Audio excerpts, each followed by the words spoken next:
Assalamualaikum warahmatullahi wabarakatuh. Kembali lagi dengan saya di channel Ustaz Panjul, kawan-kawan. Kali ini kita akan berbicara tentang topik yang sangat penting tapi seringkali diabaikan dalam kehidupan kita sehari-hari, yaitu kecerdasan emosional. Anda mungkin sudah sering mendengarnya, kawan-kawan.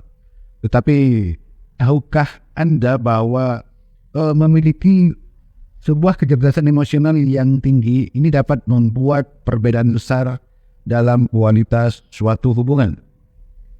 Penelitian telah menunjukkan bahwa orang dengan kecerdasan emosional yang lebih tinggi tidak hanya lebih baik dalam berinteraksi dengan orang lain, akan tetapi mereka juga 60% orang lebih mungkin memiliki hubungan yang lebih memuaskan, lebih langgeng. Nah, ini suatu angka yang sangat luar biasa, kawan-kawan. Jadi, apa sebenarnya kecerdasan emosional itu? Dan bagaimana kita bisa meningkatkannya untuk menciptakan sebuah hubungan yang lebih sehat dan jelas lebih bahagia? Kali ini, kawan-kawan, saya akan membahas secara detail, memberikan sedikit tips, praktis, dan juga berbagai nasihat para ahli. Jadi pastikan Anda menonton sampai akhir untuk mendapatkan semua informasi yang sangat berharga ini, kawan-kawan. Kawan-kawan, jadi kecerdasan emosional itu apa? Singkatnya, kecerdasan emosional atau sering dikenal dengan EQ atau emotional quotient adalah kemampuan kita untuk mengenali, memahami, dan mengelola emosi kita sendiri, serta kemampuan untuk memahami dan mempengaruhi emosi orang lain. Ini bukan hanya soal perasaan, ini tentang bagaimana kita bisa menggunakan perasaan tersebut untuk membuat keputusan, membuat decision yang lebih baik, berkomunikasi dengan lebih efektif, dan tentu saja membangun hubungan yang lebih kuat, lebih harmonis, lebih ideal. Kawan-kawan, orang dengan EQ tinggi cenderung lebih baik dalam komunikasi, lebih berempati dalam penyelesaian konflik. Ini karena mereka tidak hanya memahami emosi mereka sendiri, tetapi juga bisa merasakan apa yang dirasakan oleh kawan-kawannya atau orang lain. Hal ini membuat mereka lebih mampu untuk menjalin hubungan yang lebih dalam, hubungan lebih intens, dan tentu saja lebih memuaskan. Dan berita baiknya, kawan-kawan, adalah meskipun kecerdasan emosional sebagian besar dipengaruhi oleh pengalaman hidup, itu adalah keterampilan yang bisa kita kembangkan sebenarnya, dan bahkan bisa kita tingkatkan. Nah, sekarang, kawan-kawan, mari kita lihat bagaimana kita bisa melakukannya, meningkatkannya. Baiklah, saatnya masuk ke inti pembahasan kita, kawan-kawan. Di sini saya akan berbagi dengan Anda setidaknya ada 10 tips yang dapat Anda praktekkan untuk meningkatkan kecerdasan emosional Anda dan pada akhirnya bisa membangun hubungan yang lebih efisien, lebih sehat, dan lebih bahagia. Yang pertama, kawan-kawan, latihlah kesadaran diri Anda. Semuanya dimulai dari sini. Cobalah untuk lebih sering memeriksa atau bagaimana perasaan Anda di banyak situasi. Apakah Anda merasa senang, merasa sedih, merasa marah, atau bahkan bingung? Nah, dengan memahami keadaan emosi Anda sendiri, kawan-kawan, insya Allah Anda bisa lebih siap untuk merespon segala situasi dengan cara yang lebih konstruktif. Misalnya, jika Anda sadar bahwa Anda sedang marah, Anda bisa memilih untuk menenangkan diri dulu sebelum berbicara dengan pasangan Anda misalnya. Yang kedua, mengelola emosi Anda. Ini sangat penting untuk kita lakukan, bahwa emosi adalah sesuatu yang wajar. Tapi bagaimana kita mengelola emosi tersebut? Ini adalah kuncinya, kawan-kawan. Jangan sampai kita biarkan emosi negatif seperti marah, cemburu, ini mengambil alih. Cobalah teknik-teknik seperti menarik nafas dalam-dalam, meditasi, atau bahkan hanya berjalan-jalan untuk mencernihkan pikiran sebelum Anda memberikan reaksi. Yang ketiga yaitu berempatilah. Anda tahu bahwa empati adalah kemampuan untuk menempatkan diri Anda dalam posisi orang lain. Ini adalah salah satu komponen yang sangat penting, saya kira, dari sebuah kecerdasan emosional. Cobalah untuk benar-benar memahami perasaan orang lain. Dan sudut pandang orang lain. Dengan begitu kawan-kawan, Anda bisa merespon dengan lebih baik. Dan insya Allah bisa menciptakan hubungan yang lebih intens, lebih harmonis. Yang keempat, berkomunikasilah secara terbuka. Komunikasi adalah kunci kawan-kawan dalam setiap relationship, setiap hubungan. Pastikan bahwa Anda selalu berkomunikasi dengan jujur, dengan baik, berkomunikasi dengan terbuka, tetapi tetap dengan rasa hormat. Itu akan membantu Anda kawan-kawan untuk membangun kepercayaan, trust, dan menghindari kesalahpahaman yang seringkali bisa merusak sebuah hubungan. Kemudian yang kelima kawan-kawan, berlatihlah untuk mendengarkan. Belajarlah untuk mendengarkan.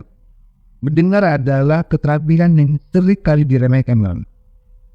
Ketika ada orang berbicara dengan Anda misalnya, Anda perlu memberikan perhatian penuh dan jangan hanya menunggu giliran Anda untuk berbicara. Tunjukkanlah bahwa Anda benar peduli, Anda benar-benar mendengarkan dengan apa yang mereka katakan.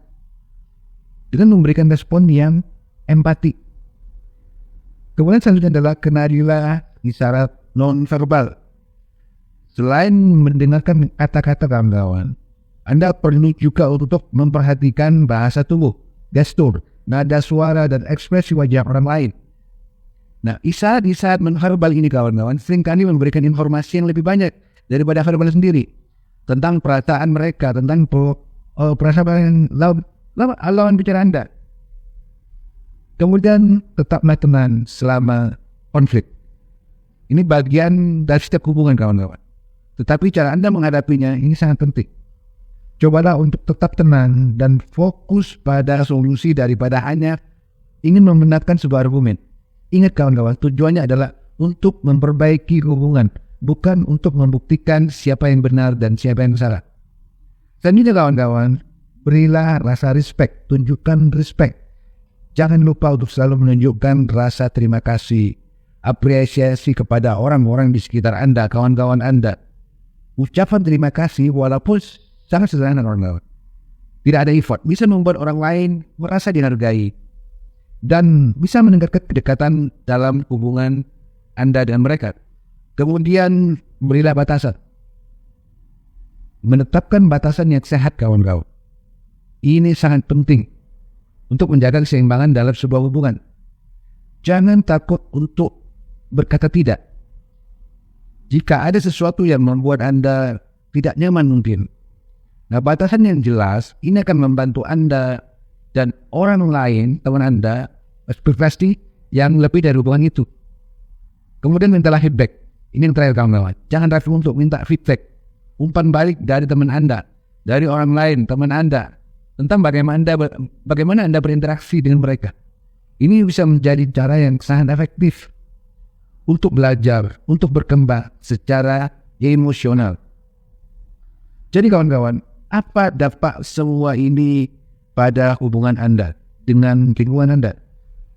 Dengan memperhatikan tips-tips tadi kawan-kawan, Anda tidak hanya akan meningkatkan kecerdasan emosional Anda, akan tetapi Anda juga bisa menciptakan fondasi yang lebih kuat dalam hubungan Anda dengan lingkungan Anda. Ketika Anda lebih sadar akan emosi Anda dan emosi kawan Anda, ini akan lebih mampu membangun suatu hubungan yang penuh trust, penuh kepercayaan, saling menghargai, dan pada akhirnya akan saling menguntungkan kawan-kawan.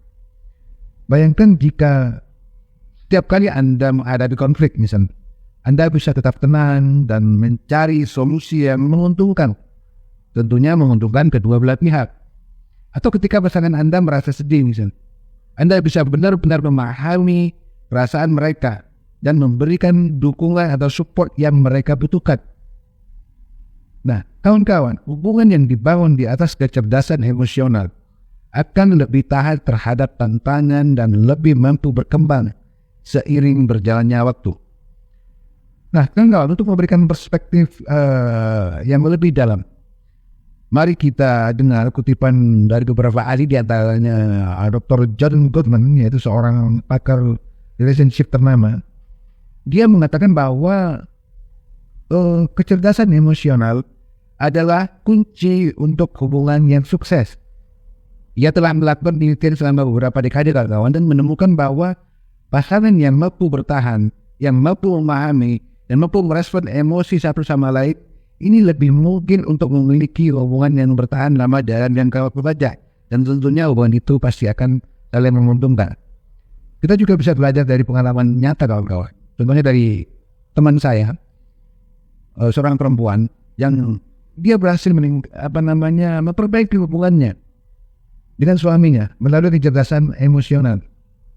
Dia bilang bahwa ketika dia menyadari emosi dia sendiri dan emosi suaminya, komunikasi mereka lebih terhambat secara drastis. Rasanya mereka saling memahami.